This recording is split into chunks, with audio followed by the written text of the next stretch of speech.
안녕하십니까. 광주보건대학교의 임동섭 교수입니다. 오늘 이 시간부터 제3보험의 이론과 실무 이 과목을 저와 같이 공부하시게 될 건데요. 오늘 공부를 시작하기에 앞서서 여러분들 2020년도 제3보험의 이론과 실무 과목 시험 문제를 보셨는지 모르겠습니다만 시험 문제를 보신 결과 어떻습니까? 시험 문제가 좀 풀기가 어려우셨나요? 아니면 제3보험의 이론과 실무 이 과목이 가장 쉬웠나요? 아마도 2020년도에 시행된 제3보험의 이론과 실무 과목에 대한 신체손해사정사 시험은 거의 대부분의 수험생들이 말씀하시다시피 가장 쉬운 과목이었습니다. 그도 그럴 것이 문항의 배점이나 또는 문항의 스킬이 다소 조금 수준이 높지 않았습니다. 그래서 우리 수험생들께서 답안지를 쓰시는데 크게 어렵지 않았을 것으로 생각이 됩니다. 그런데 문제는 이러한 시험 경향이 올해 2021년도에도 진행이 그대로 될 거라는 보장은 절대로 없습니다. 매년 시험 회차가 계속되면서 시험의 난이도나 경향 그리고 추세, 방향 이러한 것들이 계속적으로 변화하고 있기 때문에 2020년도만큼 쉬울 거라는 생각은 버리셔야 합니다. 그리고 2020년도에 시행된 그러한 시험 문제들이 그대로 또 2021년도에도 출제가 될 수 있느냐? 정답은 네, 그렇습니다입니다. 최근 출제 경향, 가장 중요한 경향 중에 하나가 바로 반복 출제된다라는 겁니다. 기존에는 그래도 2016, 17년 정도까지만 하더라도 기존에 출제된 문제는 좀 제끼고 나머지 부분만 공부를 하시더라도 그래도 어느 정도 시험 준비가 충분했었습니다. 그런데 2005년도죠. 제4종 손해사정사 시험이 처음 실시된 이래로 거의 16년, 17년 이 정도 이렇게 지속이 되다 보니까 낼 만한 문제들은 거의 다 냈다는 거죠. 그래서 점점 시험 문제가 점점 지엽적이고 구석구석으로 가다가 이제 구석구석으로 갈 데도 없으니까 예전에 출제했던 문제를 다시 출제하는 경향까지 가고 있습니다.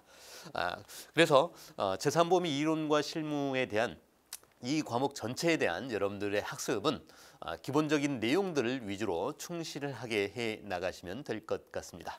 먼저 첫 번째 제목으로 제3보험 일반론 이렇게 제목을 잡았습니다만 제3보험과 관련된 일반적인 사항을 정하는 일반적인 사항을 공부하는 여러분들께 다소 좀 부담되는 얘기일 수도 있겠는데요. 저는 개인적으로 제3보험의 일반론 이 부분에서는 여러분들이 크게 공부를 하지 않으셔도 되지 않을까 하는 생각을 해봅니다. 물론 시험에 출제를 제3보험의 상품 설계 원칙이나 약관 작성의 원칙 이러한 부분도 문항의 출제 가능성으로 본다면 가능하긴 합니다. 하지만 그렇게 그 문제를 출제한다라고 가정할 때 답을 써야 할 분량이 너무 많아지는 단점이 있어요. 그래서 제3보험의 일반론과 관련된 개략적인 내용만 살펴보고 넘어갈까 합니다. 먼저 이 제3보험이라고 하는 용어는 실제 일본에서 넘어온 용어이긴 합니다. 1965년에 일본의 오모리 타다오 교수가 처음 상법상의 상해보험의 지위라는 이 논문에서 처음으로 제기했던 용어입니다. 그래서 실제 지금도 일본에 가셔가지고요.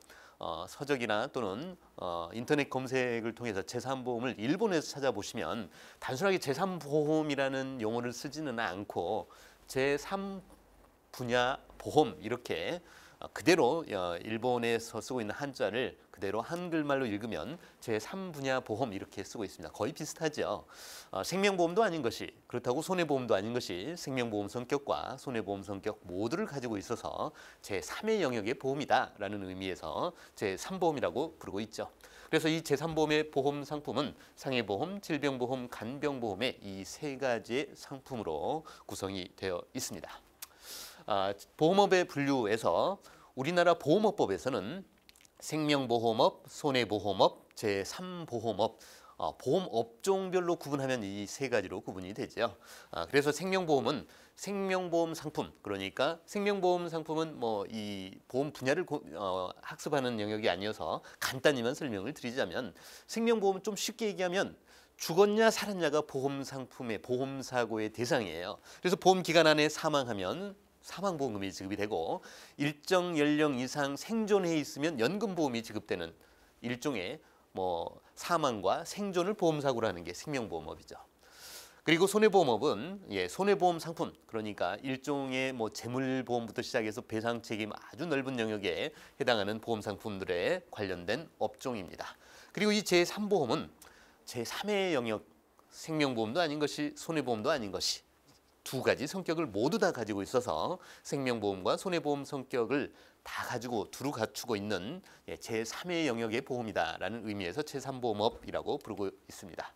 그래서 보험 종목을 구체적으로 보면 생명보험업의 보험 종목은 생명보험과 연금보험이 있고요.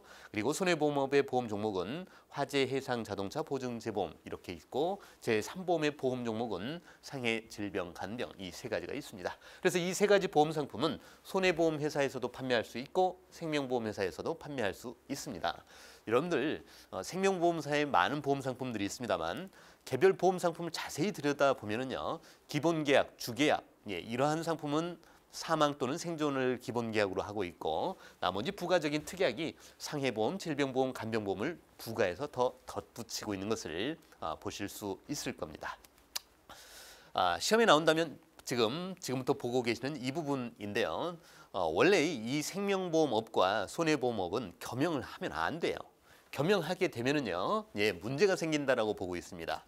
보험학을 공부하시는 분들께서 생명보험업과 손해보험업을 굳이 구분하는 이유는 생명보험의 안정성이, 물론 최근에는 생명보험이 금리 위험이라든지 국제회계 기준을 적용하는 위험이라든지 이러한 것들이 리스크를 반영해서 뭐 주가도 많이 낮아지는 상태이긴 합니다만 이러한 생명보험업의 안정성이 손해보험업의 불안정성에 의해서 해쳐질 수 있기 때문에 이것을 겸용하지 않는다라고 정하고 있습니다. 학문적으로는 그렇습니다만 생명보험이 덜 안정적이고 손해보험이 반드시 뭐 불안정적이냐 꼭 그렇지만은 않습니다만 이것을 구분하는 이유는 생명보험 자체는 아주 보험 기간이 길잖아요. 길어서 금리 리스크라든지 사차 리스크라든지 일부 예측되는 또는 일부 예측 가능한 위험 외에는 큰 위험이 없지만 손해보험업의 경우에는요. 보험 사고가 발생하면 거대하게 발생할 수도 있죠. 그러한 것들이 해칠 수 있기 때문에 겸용하지 못하도록 하고 있는데 다음의 종목은 겸용할 수 있다. 즉 생명보험은 손해보험에서 판매할 수 있고 손해보험 상품을 생명보험에서도 판매할 수 있고 이걸 좀 풀어놓은 것들이 있다는 얘기죠. 첫 번째, 생명보험의 재보험. 원래 이 재보험은 손해보험의 보험 상품이죠. 그래서 이 재보험은 손해보험 회사에서만 판매해야 되죠. 여기 보시면 재보험이 보이시죠? 손해보험업의 보험 종목이기 때문에 이 재보험은 반드시 손해보험에서만 운영해야 하지만 생명보험의 재보험이나 제3보험의 재보험은 영위할 수 있도록 하고 있습니다. 다음 두 번째, 다른 법령에 따라 겸용할 수 있는 보험 종목으로서 대통령령으로 정하는 보험 종목. 대통령령 여기에서 정하고 있기 때문에 구체적인 내용이 여기선 보이지 않습니다만 좀 더 쉽게 표현을 하면은요. 생명보험에서 판매하는 보험 종목 중에 연금보험과 퇴직보험이 있습니다. 이것은 생명보험업의 고유 보험 상품이죠. 하지만 손해보험 회사에서도 이러한 연금보험 상품을 판매할 수 있도록 한 것이 여기 2호의 내용 때문에 그렇습니다. 다음 중요한 게 여기 제3호의 내용인데요. 대통령령으로 정하는 기준에 따라서 제3보험의 보험 종목에 부과되는 것, 제3보험의 보험 종목에 부과되는 것은 원래는 생명보험만 판매할 수 있는데 손해보험에서도 판매할 수 있다. 그게 어떤 거냐? 이게 과거에 2016년도인가요? 출제되었던 문제입니다.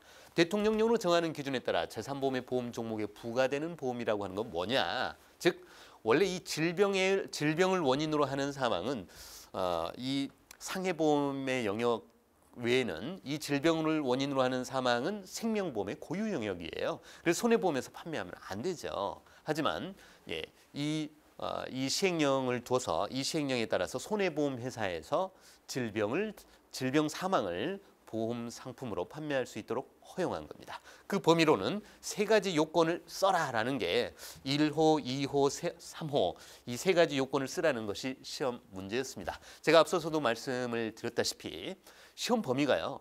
예전에 3년 전에 출제됐으니까 제끼고 이거 공부해야지 이렇게 하시면 안 된다는 거죠. 기존에 출제된 문제 이제는 처음 공부한다는 생각으로 표준약관의 거의 모든 내용을 다 보셔야겠습니다. 그래서 만기 시에 지급하는 환급금은 납입보험료 합계액의 범위 내일 것. 이 세 번째뿐만 아니라 하나, 둘, 셋 다 외우셔야 합니다. 첫 번째, 보험 만기는 80세 이하일 것. 즉 손해보험회사에서 판매하는 질병 사망 보장은요. 보험 만기가 80세예요. 그래서 80세 이상 할 수가 없어요. 그렇지만 생명보험은 종신보험이라고 해서 그 피보험자가 사망할 때까지 보험 기간은 무한대로 늘릴 수 있지요. 그런데 손해보험에서는 상해 사망은 상관이 없지만 질병 사망은 80세 이하여야 하고, 두 번째, 보험 금액의 한도, 그러니까 사망 시에 받는 질병 사망 보험금의 한도는 개인당 2억 원 이내여야 합니다. 질병 사망에 대한 사망보험금은 개인당 2억 원입니다. 그래서 회사별로 여기저기 다 합산했더니 2억 원이 넘더라 그러면 안 되고요. 한 개인이 가입할 수 있는 질병 사망의 보장 한도는 2억 원이라는 뜻입니다. 계약당이 아닙니다. 다음 세 번째, 만기 시에 지급하는 환급금은 납입보험료 합계액의 범위 내일 것. 만기 시에 주는 돈 뭐라고 부르나요? 만기 환급금이라고 부르죠. 만기 보험금, 만기 환급금이요. 이러한 보험금은 낸 돈보다 적어야 된다. 즉 저축성 보험으로는 판매하면 안 된다라는 뜻입니다. 그래서 생명보험과는 그래도 좀 차별을 몇 가지 항목에서는 두고 있다. 이 세 가지를 쓰는 것이 과거 시험 문제였음을 꼭 기억하시기 바랍니다. 2016년도에 보험업법상 손해보험업의 보험 종목 전부를 취급하는 손해보험회사가 질병을 원인으로 하는 사망을 재산보험의 특약 형식으로 담보할 수 있는 요건을 모두 기술하시오. 보십시오. 6점입니다. 6점으로 나왔다는 얘기는 무슨 뜻이냐? 6가지를 쓰라는 얘기일 수도 있고요. 한 개당 2점씩 해서 3가지를 쓰라는 이야기일 수 있습니다. 요건은 기본적으로 여기에서 설명을 하고 있습니다. 손해보험회사가 질병을 원인으로 하는 사망을 재산보험의 특약, 이 요건을 일부 제한적으로 써두었기 때문에 나머지 3가지만 쓰면 되죠. 그 얘기는 한 개당 2점씩 총 6점이 배점이 되어 있었습니다. 2016년도에 출제가 되었기 때문에 17, 18, 19, 20, 21 벌써 5년 차가 되고 있습니다. 이제 기존에 출제된 기출문제를 전부 다 배제하고 원점에서 다시 공부한다는 생각으로 공부하시기 바랍니다. 그래서 이 3가지 다 쓰시고 나오시면 이 6점은 받아가시는 겁니다. 6점이면 평균이 4과목의 평균 점수가 전체적인 평균 점수가 1.5점이 올라가는 거죠. 다음 제3보험의 법률적 근거 몇 가지 살펴볼까 합니다. 요걸 구체적으로 써라 하는 형태의 문제보다는 이해도를 증대시키기 위한 것이기 때문에 빠른 속도로 보겠습니다. 인보험 계약의 보험자는 인보험 사람을 피보험자라는 보험 상품을 판매하는 보험회사는 생명 또는 신체에 관하여 보험사고가 생길 경우에 계약에서 정하는 바에 따라 보험 금액 기타 급여를 지급할 책임이 있다. 그래서 인보험자의 책임에 대해서 상법 제727조에서 설명하고 있죠. 쉽게 얘기하면은요. 인보험 상품 판매하는 보험회사는 야 사고 발생하면 돈 줘라 이겁니다. 상해보험은요. 다른 얘기가 없죠. 신체 상해 관련 사고가 발생하면 상해보험 판매하는 너네 보험회사는 보험금 줘라. 별다른 내용이 없습니다. 물론 이러한 법률적 근거에 의해서 판매되고 있습니다만 739조, 732조 이 부분은 좀 유심히 보셔야겠습니다. 즉 상해보험에 관해서는 732조를 제외하고 732조 빼고 나머지는 전부 다 생명보험에 관한 규정을 준용한다라는 내용을 가지고 쓰도록 하고 있습니다. 그러니까 732조 빼고 나머지는 다 생명보험과 동일하게 적용해서 쓰라는 뜻입니다. 뭘 빼라는 뜻이냐? 이거 한번 보시겠습니다. 시험 문제 저라면 이거 한번 알고 있는지 물어보고 싶습니다. 왜냐하면 상해보험에 관해서 생명보험 조항과 다르게 적용하고 있는 법률 조항을 하나 써봐라. 732조라는 말도 안 쓰고 말이죠. 그러면 요거 묻는다면 쓸 수 있어야 됩니다. 이 제3보험의 이론과 실무인데 상법 조항도 물어보고 있나요? 네, 그렇습니다. 과거에 고지의무 위반 해지권 행사를 하면서 해지권 행사와 보험금 지급과 관련된 내용을 써라 하는 내용이 상법 조항을 쓰라는 내용이 있었습니다. 역시 마찬가지입니다. 732조 빼고 나머지는 다 생명보험 조항을 준용할 건데 그 빼는 거 생명보험 조항하고 다르게 따로 별도로 적용하는 게 뭐냐? 15세 미만자, 심신상실자 또는 심신박약자의 사망을 보험사고라는 계약은 무효로 한다 하는 조항은 생명보험과 다르게 적용하도록 하고 있다는 점입니다. 다음 재산보험의 특징입니다. 재산보험은 어떤 특징이 있느냐? 예, 재산보험의 특징을 써라라고 한다면 이 재산보험의 특징 자체가 딱 어디에 정해져 있는 것은 아니고 또 어떤 경우에는 좀 다르게 적용이 되는 경우들도 있기 때문에 기계적으로 이게 무조건 맞다 또는 이게 틀렸다라고 얘기할 수는 없기 때문에 그동안에 시험에 출제되지 않았던 겁니다. 그렇지만 개략적으로나마 보험 사고에 대한 특징 한번 보겠습니다. 일단 재산보험에 해당하는 보험 상품은 상해, 질병, 간병보험 이렇게 세 가지가 있죠. 이러한 대상은 피보험자는 피보험자의 신체를 대상으로 하고 있죠. 그래서 상해, 사망, 후유장애, 치료비 이러한 신체 손해를 담보하고 있는데요. 재산보험의 보험 상품의 특징은 조금 생명보험과 좀 다른 게 있어요. 뭐냐면 생명보험은 사람의 생존 또는 사망이에요. 이건 거의 확실하잖아요. 거의 확실합니다. 어떤 게 확실하느냐? 사람은 누구나 죽는다. 사망이라고 하는 사실 자체는 확정적이에요. 다만 언제 사망할지를 모르는 것뿐이죠. 그래서 언제 사망할지 모르고 보험 사고 발생 여부는 확실하다라는 점에서 생명 손해 제3보험의 사고하고는 좀 다른 게 제3보험의 상해보험은요. 발생 여부가 확실한 게 아니에요. 발생할지 안 할지 아무도 모르죠. 다음에 발생 시기 언제 발생할지 모르죠. 발생 원인, 피해 정도 이런 거 알 수 있는 방법이 없습니다. 보험사고 발생 자체가 확정적이라는 생명보험과는 차이가 있습니다. 다음 두 번째, 보험급여. 보험금으로 지급하는 그 금액에 정해진 금액을 지급하는 거냐 아니면 실손보상 형태를 지급하는 거냐 이 두 가지가 재산보험에는 혼재되어 있다라는 겁니다. 물론 생명보험 상품 중에는 정해진 거 또 그때그때 금리 변동이나 이런 것들에 따라 투자 손익에 따라서 지급하는 금액이 달라지는 것들도 분명히 있습니다만 제3보험에서 지급하는 보험금은요. 정해진 정액급부 방식하고 정해지지 않은 부정액 실손보상 방식도 있다는 점은 확인해 주시기 바랍니다. 다음 생명보험 규정을 준용한다라는 조항이 있었는데요. 앞서서 우리가 732조 빼고 나머지는 생명보험 규정을 다 그대로 쓰겠다라는 조항 보시기 바랍니다. 다음 손해보험과 재산보험 어떤 점에서 차이가 있느냐 하는 건데요. 첫째, 보험사고 발생 객체. 그러니까 손해보험에서는 보험에 가입한 물건들이 객체, 물건이라고 한다면 제3보험에서 보험사고에 보험을 가입하는 그 대상, 그 객체는 피보험자, 사람이죠. 그래서 손해보험과는 좀 차이가 있습니다. 다음 초과보험, 중복보험, 일부보험이 존재하지 않는다라는 것이 일반적인 견해입니다. 물론 반대의 견해도 분명히 있습니다. 인보험에서도 피보험 이익을 평가할 수 있다라는 거 이게 아직까지는 지배적인 이론은 아닙니다.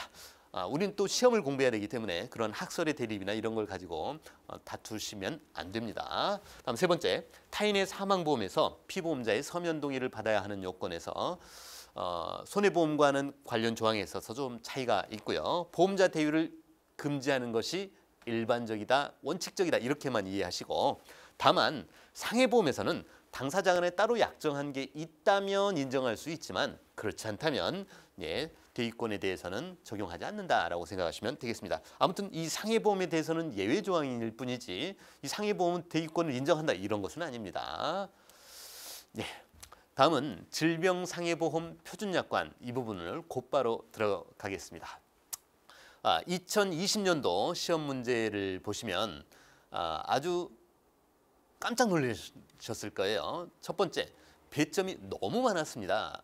자그마치 35점이나 배점이 됐고요. 또 질병상해보험 표준약관이 100점 만점 중에 35점을 배점했다. 이건 정말 쇼킹한 일입니다. 그리고 거기다가 하나 더 쇼킹한 거는 문제가 과거에 출제되었던 문제를 상당수 다시 출제했습니다. 그리고 나머지 출제되지 않았던 걸 출제한 것도 모두 다 예측이 가능한 문제들로 출제를 했다는 점입니다. 한마디로요. 너무 쉬웠어요. 쉬워도요. 너무 쉬웠습니다. 그래서 이 질병상해보험 표준약관은 저는 항상 기본이 되어야 합니다라고 강조하는 사람 중에 한 명인데요. 왜냐하면 재산보험의 이론과 실무 과목은요. 준비하기가 너무 쉬워요. 왜냐하면 시험에 나올 영역이 이미 정리가 끝났기 때문에 그렇습니다. 시험에 나올 영역은 첫 번째 질병상해보험 표준약관, 후유장애, 실손의료보험. 이 외에 출제하는 영역이요. 사망보험금, 암보험 뭐 이런 정도입니다. 그래서 시험을 준비하시기 너무 쉬운 과목 중에 한 과목, 그리고 가장 쉬운 과목이라고 저는 자부합니다만 나올 영역이 시험 범위가 명확하게 정해져 있고 어떤 약관을 그냥 두드러 맞춰서 외우기만 하면 되는지가 아예 정해져 있는 것은 사실상 제3보험밖에 없죠. 의학이론에서 또는 물론 자동차 보험도 표준 약관이 있어서 그걸 적용을 합니다만 그것을 어떻게 풀어갈 것이냐에 대한 응용 문제들이 상당히 많이 있죠. 하지만 이 제3보험은 아예 시험 문제에 나올 것들이 뭉터기로 질병상해보험 표준약관이 약 20점에서 30점이 배점이 될 것입니다. 항상 제가 말씀드리는 거죠. 두 번째, 후유장애는 40점 정도까지는 준비하셔야 됩니다. 다음 실손의료보험은요. 20에서 30점 정도 준비하셔야 합니다. 그 외에 이 세 가지가 공부가 됐다면 사망이라든지 암보험과 관련된 내용이라든지 이런 건 추가적으로 공부하시면 시간 안배가 어느 정도 되실 겁니다. 라고 제가 항상 강조드리고 있죠. 그래서 이 질병상해보험 표준약관은 반드시 먼저 공부를 하셔야 합니다. 특히 제3보험과 관련된 우리 실무 현장에서는 뭐 흔히 이렇게 얘기하죠. 장기보험을 하시는 분이 아니시라면 특히나 먼저 공부하셔야 합니다. 자동차 보험은 기본적으로 대인배상 원투와 그리고 대물배상과 같은 배상 책임을 기본 기조로 해서 자기 신체 사고, 다음에 자기 차량, 무보험 자동차 상해 이런 것들이 추가적으로 결합이 되어 있는 구조라고 한다면 질병상해보험 표준약관 요거 하나 자체로 구성이 되어 있습니다. 그래서 이 질병상해보험 표준약관은 시험을 준비하시는 분들은 특히 자동차 영역은 배상 책임을 기본 마인드를 가지고 보험약관을 보셨다면 이 제3보험, 즉 질병상해보험 표준약관은 배상 책임, 즉 남들에게 뭔가 물어주는 형태의 상품이 아니라는 점입니다. 그래서 이 질병상해보험 표준약관은 어찌 보면 기계적으로 반복해서 많이 외우시고 써보시고 예상이 되는 문제들에 대해서 반복적으로 계속 해 가시다 보면 좋은 결과가 있을 걸로 믿습니다. 질병상해보험 표준약관 2006년도부터 2020년까지 작년까지 출제되었던 문제를 전부 다 정리를 해 보았습니다. 보시면 내용 자체가 이거를 좀 몇 가지 그 선을 좀 그어 가지고 문제를 좀 구분해 보고 싶은데요. 2010년 이전과 이후입니다. 이전과 이후를 구분하는 이유는요. 2010년도 4월 1일자로 정확하게 얘기하면 2010년 1월 29일자로 질병상해보험 표준약관이 처음 등장하게 됩니다. 2010년도에요. 그 전에는요.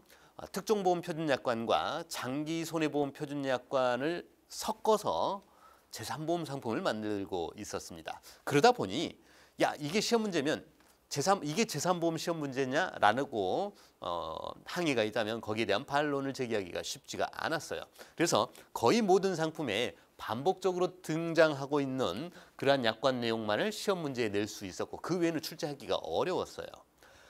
그래서 이 제4종 손해사정사 시험, 즉 제3보험 실무 과목이 있었던 2005년도부터 2005, 6, 7, 8, 9, 5년 동안 시험 문제는 딱 2문제에 불과했습니다.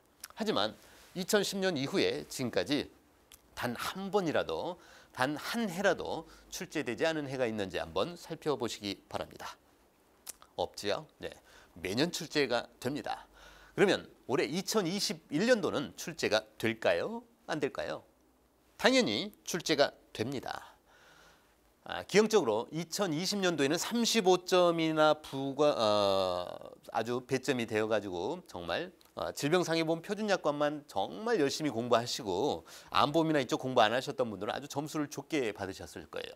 또 후유장애도 깊이 있게 공부를 안 하셨지만 그래도 계략적으로 좀 공부했다 하시는 분들은 어렵지 않게 후유장애 문제까지 다 푸실 수 있었을 거예요. 충분히 예측이 가능한 문제들이었기 때문입니다. 그래서 지금 2010년 이전과 2010년 이후로 나누었는데요. 여기서 다시 한번 선을 그어 보겠습니다. 그건 긋는다면 2010년과 11년이요. 왜냐하면 문제 유형의 차이입니다. 기존에는 뭐에 대해서 써라라고 하는 형태의 문제를 아주 시험지 한 장 정도의 모든 문제가 끝나는 형태, 많게는 한 2장, 3장 정도의 2~3페이지의 시험 문제가 끝나는 형태였죠. 예를 들면 중대 사유로 인한 해지 조항에 대해서 써라. 시험 문제의 전부입니다, 이게. 다음 고지 의무 위반 시 해지권 행사의 제한 사유에 대해서 써라. 이 문제가 10년 만에 2020년도에 출제가 되었지요. 예. 배점도 그대로 해서 반복 출제가 되었습니다. 다음 보험회사의 손해배상 책임도 2017년도인가요? 예. 2016년도인가요? 예, 16년도에 있네요. 그대로 반복해서 출제가 되었습니다. 아직 출제되지 않은 거 뭐가 있느냐? 중대 사유로 인한 해지. 저는 2020년도에 출제될 줄 알았습니다. 예, 2021년도에 앞으로 10년 만에 한번 출제. 예, 거의 뭐 평행 이론처럼 반복되는 것 같아요. 2011년도 올해 이거 한번 잘 유심히 공부해 보시기 바랍니다. 그래서 2011년도까지의 문제는요, 아주 단순했어요. 문제가 한 줄이었어요, 한 줄. 뭐에 대해서 써라. 뭐 이런 정도로 아주 단순했는데 2012년도부터는 바뀌기 시작했어요. 어떻게 해요? 2012년, 2013년 이 2해에 걸쳐서 사례 문제가 출제가 되었습니다.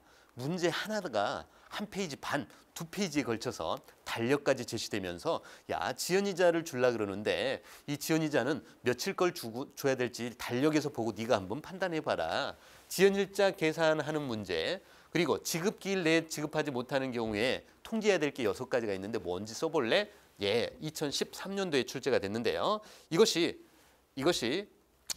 여기 있네요. 예, 30영업일 이내에 지급하지 않아도 되는 경우 6가지. 이 문제가 2020년도에 이렇게 3번 문항으로 반복해서 출제가 됐습니다.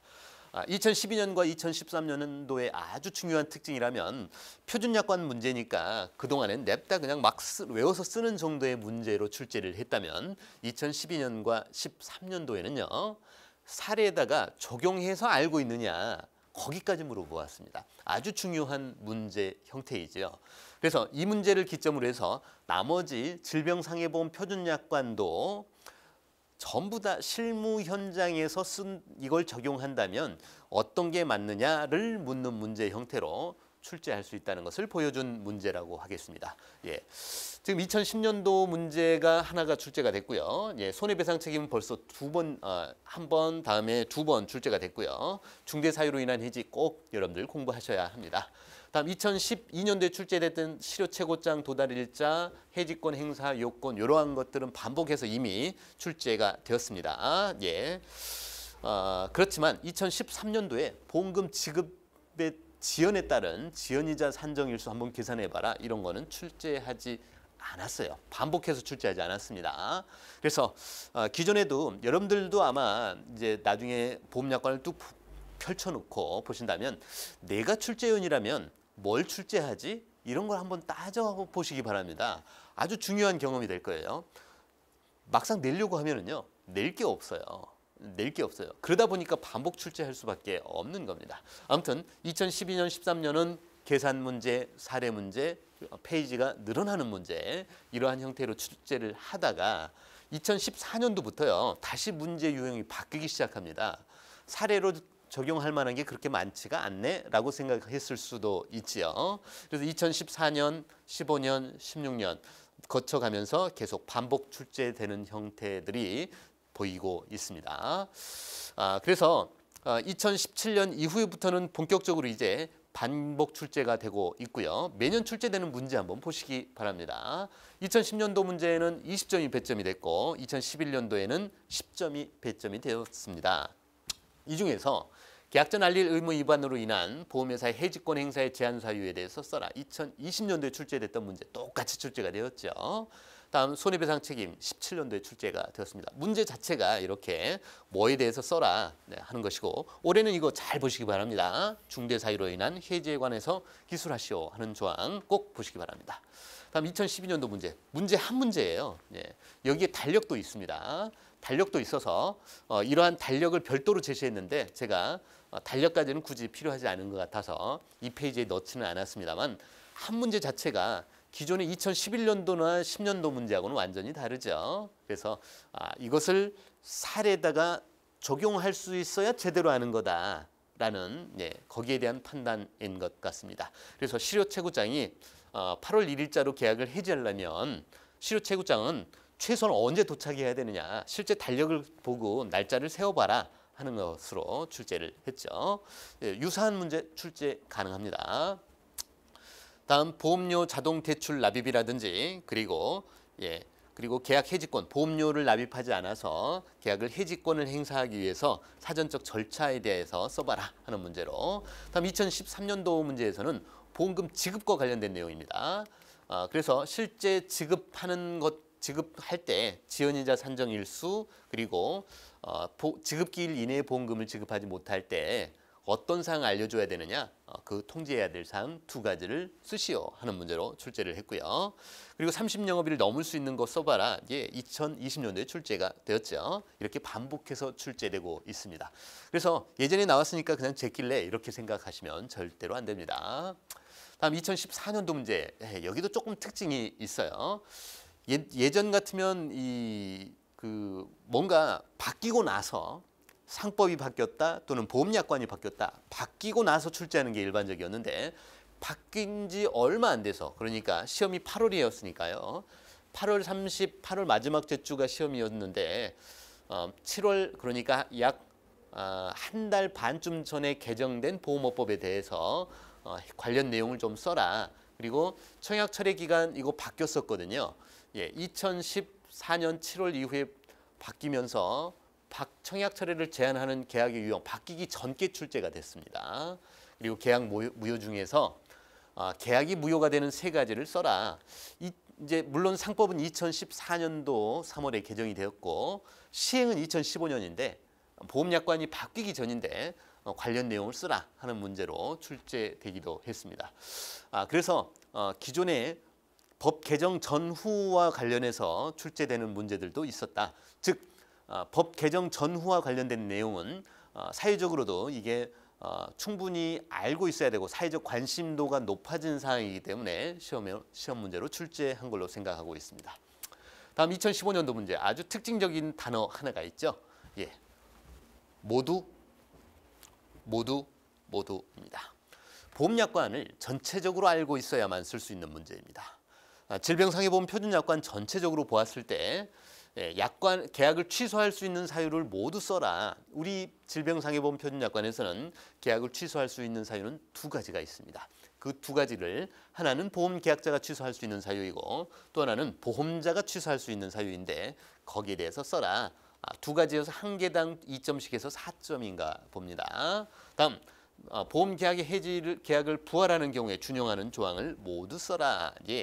모두 써라. 준용할 때 아마 보험계약의 부활에서 거의 그 밑단에 있는 하단에 있는 사실상 실무자들 그거 적용하겠지라고 해서 별로 유심히 안 볼 수 있는 사항들임에도 불구하고 이렇게 출제를 했는데요. 중요한 건 이걸 두 번이나 출제했다는 겁니다. 이때 한 번 출제하고 이 다음에 다시 한 번 출제했습니다. 다음 보험계약에서 해지환급금을 지급하는 경우를 모두 써봐라.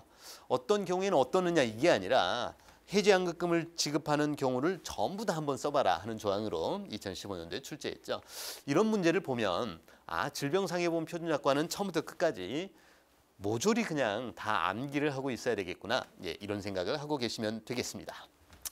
다음 2016년도 문제 보시면은요. 손해보험회사가 질병을 원인으로 하는 사망을 제3보험 특약 형식으로 담보할 수 있는 요건, 이게 2016년도에 출제가 됐습니다. 앞에서 우리가 보셨죠. 손해배상 책임 2010년도에 출제가 됐는데 5년 만에 반복 출제됐습니다. 그리고 보험금 지급에 관한 세부 규정에서 괄호넣기로 출제했어요. 이 괄호넣기는요. 우리가 중고등학교 때 중간고사나 기말고사쯤에서만 볼 수 있었던 문제 형태인데요. 정확하게 해당 문구를 외우지 않으면 썼다 하더라도 좀 찜찜하거나 썼다 하더라도 정확하지 않으면 틀릴 수 있는 조항 부분입니다.